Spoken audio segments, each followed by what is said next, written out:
मित्रहो नमस्कार.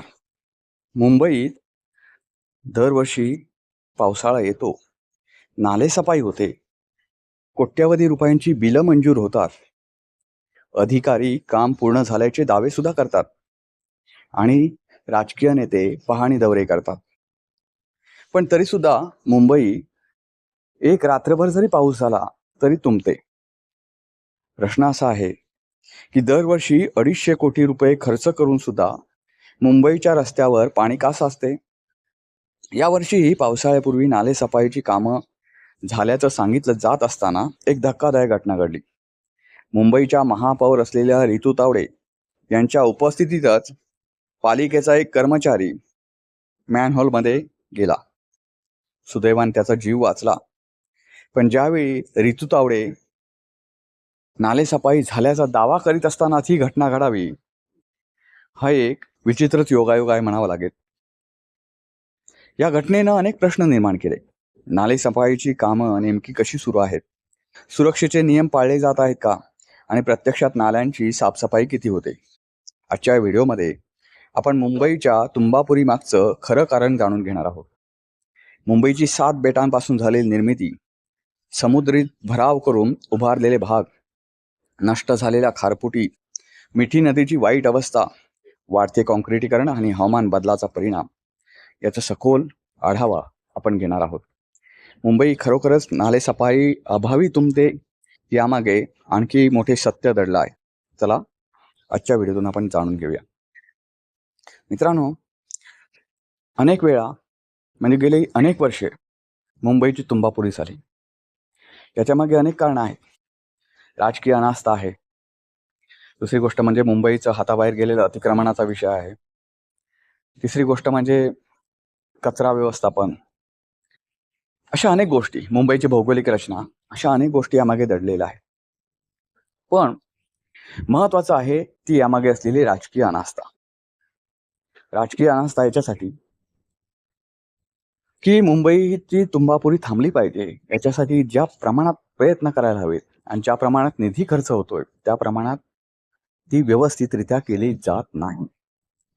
मुंबईत जे पाणी येतं ते महत्वाचं म्हणजे कधी कधी समुद्राला भरती जर असेल तर ते समुद्राचं पाणी ऑलरेडी समुद्रामध्ये असतं आणि हे पावसाचं पाणी जे वाहून समुद्रात सोडलं जातं तर त्याला कुठेतरी आळा बसतो भरतीच्या काळात. त्यामुळे पाणी मुंबईमध्येच फेकलं जातं आणि रस्ते पाण्याखाली जातात.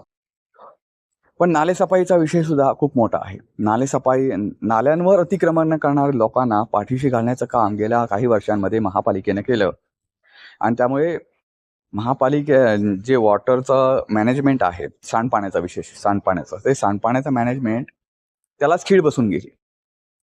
अशा अनेक गोष्टी कारणीभूत आहेत आणि महत्वाचं म्हणजे सुरुवातीपासून आपण बघणार आहोत की मुंबईमध्ये जसं राजकीय अनास्था कारणीभूत आहे तसं मुंबईची भौगोलिक रचना सुद्धा कारणीभूत आहे. मित्रहो, सुरुवातीपासून आपण बघूया की मुंबईत नालेसफाईवर नेमका खर्च किती होतो. तर दरवर्षी मुंबईत नालेसफाईवर कोट्यवधी रुपयांचा खर्च होतो. तरी सुद्धा काही उपनगरे ही पावसाळ्यात हमखास पाण्याखाली जातात. आपण या आजपर्यंत झालेल्या खर्चाची आकडेवारी पाहिली तर बघा, 2024-25 मध्ये जवळपास 249 कोटी रुपये खर्च करण्यात आलाय आणि 25-26 मध्ये 238 कोटी ते 257 कोटी खर्च झाल्याची माहिती प्राप्त झाली आहे. यापैकी मिठी नदीसाठीच 82 कोटी 91 लाख रुपयांचा खर्च झालाय. म्हणजे 2025 मध्ये BMCने 2 वर्षांसाठी सुमारे 468 कोटींचा करार नालेसफाईचं ज्या कंपनीला काम देण्यात आलं होतं त्या कंपनीशी केला होता. म्हणजे सरासरी 234 कोटी रुपयांचा खर्च फक्त नालेसफाईवर होतो. मित्रांनो, एवढ्या मोठ्या प्रमाणावर खर्च होऊन सुद्धा मुंबईतील Kurla, Sion, Hindmata, King Circle, Andheri subway, Dharavi, Chembur यासारख्या भागात दरवर्षी पाणी साचतं. आता मुंबईची भौगोलिक रचना ही सुद्धा नालेसफाईला कारणीभूत आहे. पाणी जे भरतं त्याला. तर मुंबईची भौगोलिक रचना, मिठी नदी, भरती ओहोटी, अतिक्रमणं आणि अपुरी ड्रेनेज क्षमता या अनेक गोष्टी याला कारणीभूत आहेत. मित्रांनो, सर्वाधिक पाणी ज्या उपनगरामध्ये साचतं त्या उपनगरांचा आपण आधी पहिला अभ्यास करूया. त्यांची नावं बघूया. अंधेरी, कुर्ला, घाटकोपर, वांद्रे पूर्व, मालाड, माटुंगा, याबरोबरच सायन, चेंबूर, धारावी, दादर, हिंदमाता, किंग सर्कल, जोगेश्वरी हे भाग दरवर्षी या पावसामुळे प्रभावित होतात. आपण ज्या ज्या ठिकाणी महत्त्वाच्या आणि गंभीर समस्या आहे त्या उपनगरांकडे जर आपण लक्ष टाकलं तर तिथे आपल्याला काही गोष्टी वेगवेगळ्या जाणवतील. कुर्ल्यामध्ये आपण पूरस्थितीचा अंदाज घेतला तर हा भाग मिठी नदीच्या खोऱ्यामध्ये येतो. मुसळधार पाऊस आणि समुद्रातील भरती एकाच वेळी आली तर मिठी नदीचे पाणी समुद्र आपल्या पोटात घेत नाही, तर ते पाणी बाहेर फेकून देतो आणि ते मग आसपासच्या भागात साचून पूर परिस्थिती निर्माण होते. अंधेरीबाबत आपण बोलायचं झालं तर अंधेरी सबवे हा मुंबईतील सर्वात जलभराव बिंदू असं त्याला म्हटलं जातं, तसं मानला जातो. कारण हा भाग सखलामध्ये असल्यामुळे आसपासचे पाणी येथे जमा होते. भरतीच्या वेळी नाल्यांमधून जे पाणी समुद्रात जाते ते जाणं बंद होतं आणि ते पाणी उलटं फेकलं जाऊन या अंधेरी सबवेला जमतं. सायनचा जर अंदाज घेतला तर सायन परिसर आणि रेल्वे मार्ग हे मिठी नदीच्या प्रभावाखाली आहेत. त्यामुळे नदीची पातळी वाढल्यास सायनमध्ये तर रेल्वे ट्रॅकवर सुद्धा पाणी येतं आणि रेल्वे वाहतूक विस्कळीत होते. आता हिंदमाता आणि किंग सर्कल या भागाचा जर अभ्यास केला तर हे दोन्ही भाग सुद्धा खालच्या स्तरावर आहेत. त्यामुळे या ठिकाणी पाणी जमा होते. मोठ्या पंपिंग स्टेशन नंतर सुद्धा मुसळधार पावसामध्ये काही तास या ठिकाणी पाणी साचतं. मित्रांनो,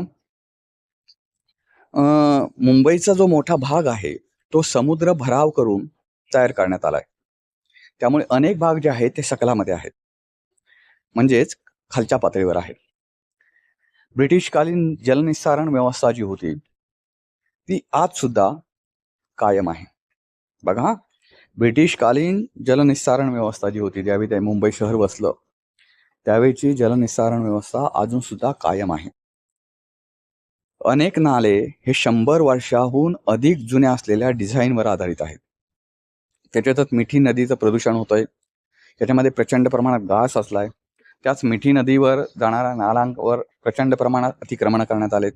त्यामुळे नदीची पाणी वाहून नेण्याची क्षमताच नष्ट झाले. महत्वाचं बोलायचं झालं तर मिठी नदी इथे आहे हे सांगावं लागतं. एवढी मिठी नदीची वाईट अवस्था आली. मिठी नदी डायरेक्ट त्या नदीला काय म्हणतात ते नदीला खूप अतिक्रमण करून त्या नदीचं अस्तित्वच नष्ट करण्याचा प्रयत्न होतोय. मित्र हो, कुर्ला, सायन, अंधेरी, मिठी नदी पट्टा हा भौगोलिकदृष्ट्या सर्वाधिक संवेदनशील भाग आहे. त्यामुळे या भागात दरवर्षी मोठ्या प्रमाणावर पाणी साचतं.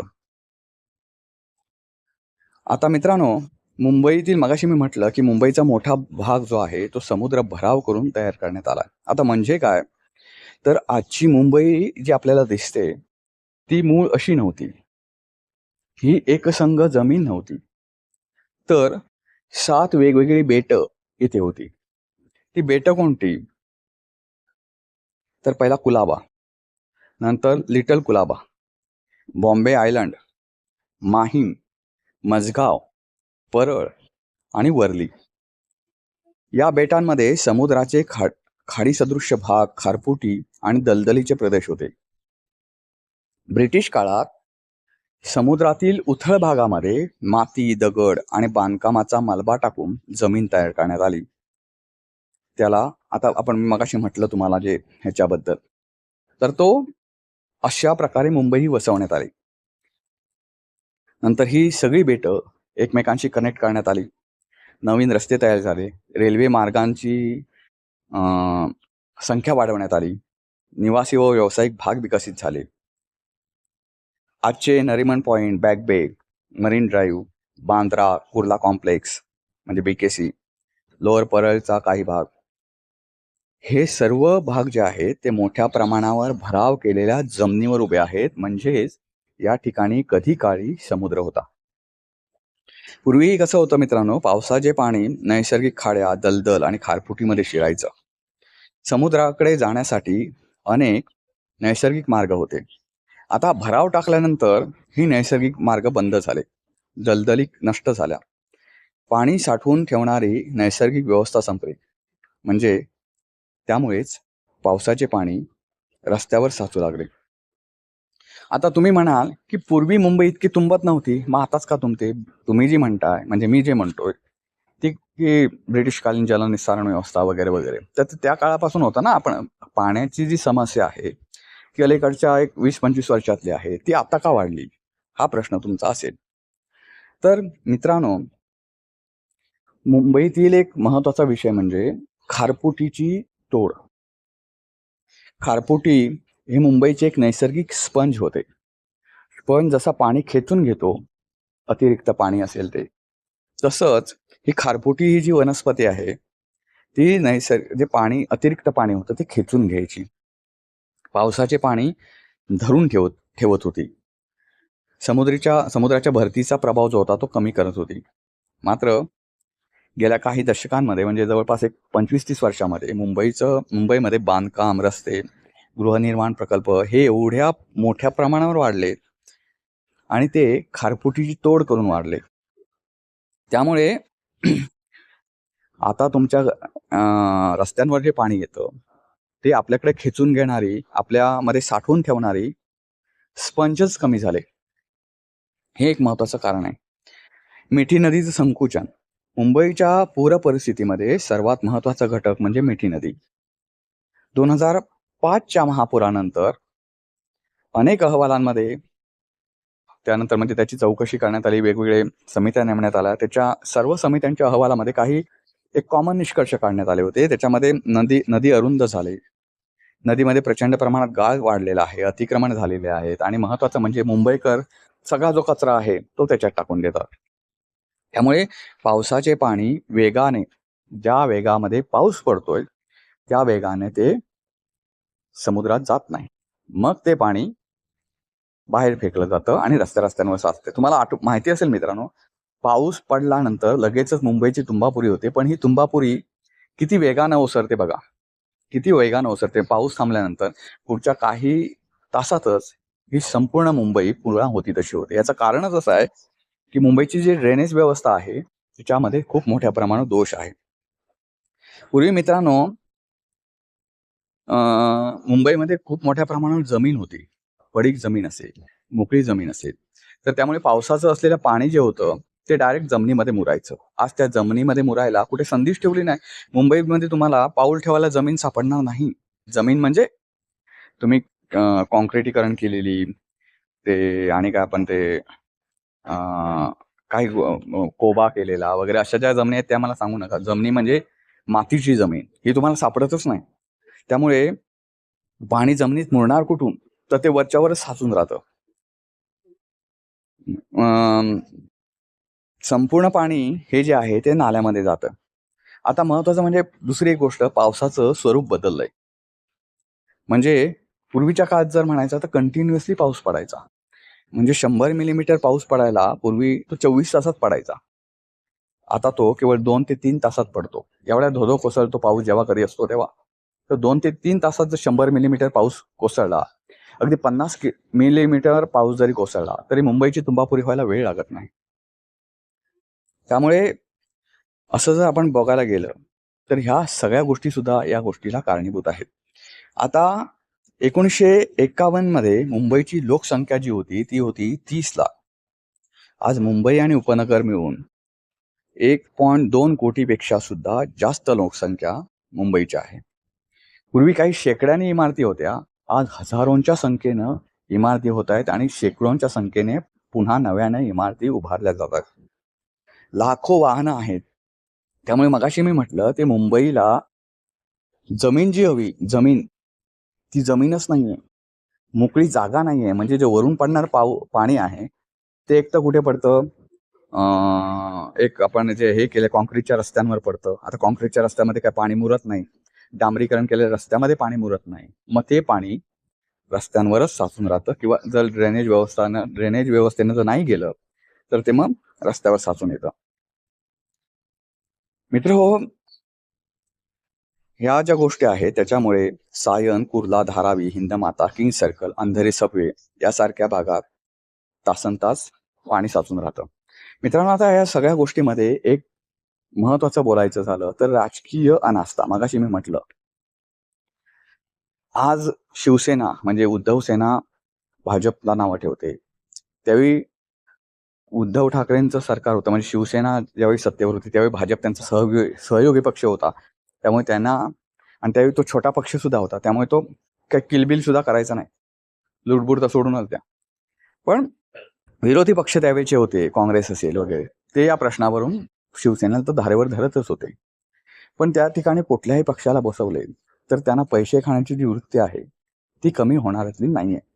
मुंबईवर सगळ्या पक्षांचा डोळा का आहे, तर तिथे असलेली अर्थव्यवस्था, मोठ्या प्रमाणावर मुंबईची महानगरपालिकेची अर्थव्यवस्था आहे. त्यामुळे महाराष्ट्रातली सत्ता गेली तरी चालेल, पण मुंबईत आपली सत्ता राहिली पाहिजे याच्यासाठी प्रत्येक पक्ष धडपडतोय. या सगळ्या गोष्टी मित्रांनो बघितलं, राजकीय अनास्था म्हणजे तुम्हाला आता हे मुंबईचं सांगितलं, पण मी ठाण्याचा काल व्हिडिओ तुम्ही बघितला असाल. ठाण्यामध्ये जी ड्रेनेज व्यवस्था करण्यात आली, म्हणजे नाले साफसफाई करण्यात आले, ठाण्याचा की कुठला तरी व्हिडिओ होता, तो मी बघितला. तर त्याचा असा व्हिडिओ होता की जे तो गाळ आहे ना, तो बाहेर काढून कुठेतरी त्याची विल्हेवाट लावण्यापेक्षा ते कामगार जे होते ना, तो गाळ पुढे ढकलत होते. म्हणजे इथली समस्या मिटवायची आणि दुसरीकडे समस्या निर्माण करायची. अशा प्रमाणावर जर अशा प्रकारे साफसफाई, नालेसफाई झाली तर ह्या भागाची जर पुरातून सुटका झाली तर दुसरीकडे पुरानं नवीन एक भाग वेढला जाईल, याच्याकडे कोणी लक्ष सुद्धा देत नाही. फक्त पाहणी दौरे केले जातात राजकीयात, आणि हे दरवर्षी सुरू आहे. कुठल्या एका पक्षाला दोष देऊन उपयोगाचा नाही. यावर्षी तर हाईटच झाली. ऋतू तावडे तर पाहणी करायला येत होत्या, सांगत होत्या की नालेसफाई खूप चांगल्या प्रमाणात झाले वगैरे वगैरे सांगत असताना त्यांच्यातल्या कर्मचाऱ्यांचा, त्यांच्यावर असलेल्या कर्मचाऱ्यांचा पाय मॅनहोलमध्ये पडला आणि तो पूर्ण कर्मचारी जवळपास कमरेवर खाली गेला. या ज्या गोष्टी आहेत ना मित्रांनो, आता योगायोग असा, विचित्र योगायोग की त्यांनी तसंच दावा करावा आणि हे असं घडावं. तर ह्या ज्या गोष्टी आहेत ना मित्रांनो, त्या एका वेळी उघडकीस आल्या म्हणून आपल्याला कळल्या. तर ह्या सगळ्या गोष्टीकडे वेगवेगळ्या अँगलने बघण्याची गरज आहे. राजकीय दृष्ट्या फक्त बघून चालणार नाही, पण कुठेतरी राजकीय लोकांवर अंकुश असणं ही काळाची गरज आहे. कारण मुंबईची नाले साफसफाई व्यवस्थित होत नाही, आणि मुंबईकरांची सुद्धा याच्या मागे अनास्था आहे. ती याच्यासाठी की नाले साफसफाई केल्यानंतर तिथे जर नव्यानं कचरा टाकला जात असेल तर नालेसफाई ही काय पालिका रोज रोज करू शकत नाही. कारण मुंबईचे एक अवाढव्य जे साम्राज्य मुंबईमध्ये निर्माण झालेलं आहे ते एका दिवसात सांभाळणं हे खाण्याचं काम नाही, हे होऊच शकत नाही. त्यामुळे मुंबईकरांनी सुद्धा कुठेतरी ठरवलं पाहिजे की नाले साफसफाई झाल्यानंतर किंवा आपण त्या प्लॅस्टिकच्या ह्या असतील त्या तिथे टाकल्या नाही पाहिजेत नाल्यामध्ये. हे प्रत्येकाने ठरवण्याची गरज आहे. फक्त प्रशासनाला दोष देऊन काही उपयोग नाही. मुंबईमध्ये जे अनधिकृत बांधकामं वाढत आहे, अतिक्रमण वाढत आहे, त्याच्यावर गांभीर्यानं लक्ष देणं गरजेचं आहे.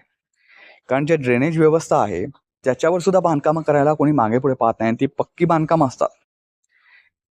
त्याच्यामुळे असं होत आहे की ड्रेनेज व्यवस्थाच काही दिवसांनी तुंबून जाईल अशी अवस्था मुंबईची होऊ शकते पुढच्या काही वर्षांमध्ये. हे सगळं जर टाळायचं असेल तर मी आता ज्या काही गोष्टी तर आपल्याला ध्यानात घ्याव्यात लागतील. म्हणजे मुंबई आता, पूर्वी पाऊस हळूहळू पडायचा, तो आता मोठ्या प्रमाणात एकाच वेळी पडतो. मुंबईत मोकळी जमीनच राहिलेली नाही, त्यामुळे पाणी मुरत नाही जमिनीमध्ये. समुद्रावर अतिक्रमण करून मुंबईची व्यवस्था केलेली आहे, मुंबई वाढवलेली आहे. या सगळ्या गोष्टी आहे. आता ह्या 3 गोष्टी तर काय आपण टाळू शकत नाही, पण नालेसफाई वेळच्या वेळी झाली पाहिजे. मुंबईची ड्रेनेज व्यवस्था जी आहे, जी तुम्हाला मी म्हटलं की ब्रिटिशकालीन आहे, त्यामध्ये चांगले इंजिनियरना अशी टीम बनवून त्याच्यावर काहीतरी उपाययोजना केली पाहिजे, तर मुंबईची तुंबापुरी थांबू शकते. मित्रांनो, मुंबईमध्ये अनेक लोक सफर होतात. त्या सफर झालेल्या लोकांनी आजचा पावसाळा यंदा कसा होता, आणि महत्त्वाचं म्हणजे कोणती कारणं आहेत मुंबईच्या तुंबापुरीची मागची, याबद्दल सविस्तर कॉमेंट बॉक्समध्ये नक्की लिहा. व्हिडिओ आवडला तर शेअर करा, लाईक करा, आणि चॅनलला सबस्क्राईब करायला विसरू नका. पुन्हा भेटू पुन्हा एका अशा नवीन व्हिडिओचा. तोपर्यंत नमस्कार.